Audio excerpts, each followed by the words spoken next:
Xəstəlik və ona gətirən səbəblər arasında bəzən 10, 20, 30, 40, hətta 50 il fərq ola bilər. Kök həmişə keçmişdə, uşaqlıqda olur və sonra üzərinə yaşadığımız hadisələr, döngülərdə yaşanan situasiyalar gəldikcə nəhayət xəstəlik əmələ gəlir.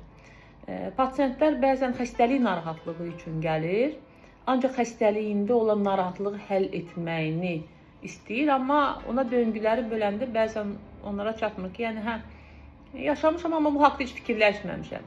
Bəli, yaşamısan, hiss keçirtmirsən. Əlbəttə, indi fikirləşmirsən o haqda.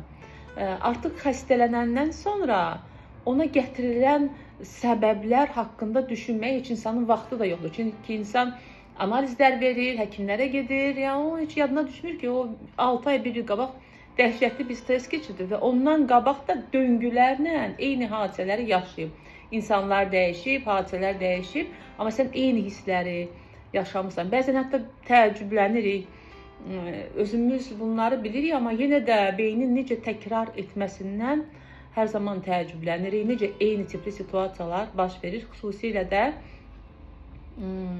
bizim proqramlaşdırma dövrümüz, yəni öz ailəmizdə yaşadığımız dövrlər və bağımsızlıq dövrü, haçan ki biz ailə həyatı qururuq, maddi və mənəvi valideynlərimizdən ayrı yaşayırıq.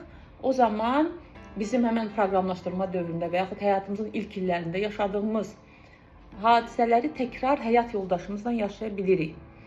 Yəni, bu seanslarda çox rast gəlinir və hər dəfə də təəccüblənirəm. Məsəl üçün, xanımın həyatında, hazırki həyatında, yəni ailə qurduqdan sonra 7-ci ilində, ailə həyatının 7-ci ilində baş verən hadisələr, hiss etdiyi hisslər eynən 7 yaşında olan hadisələrlə üst-üstə gəlir.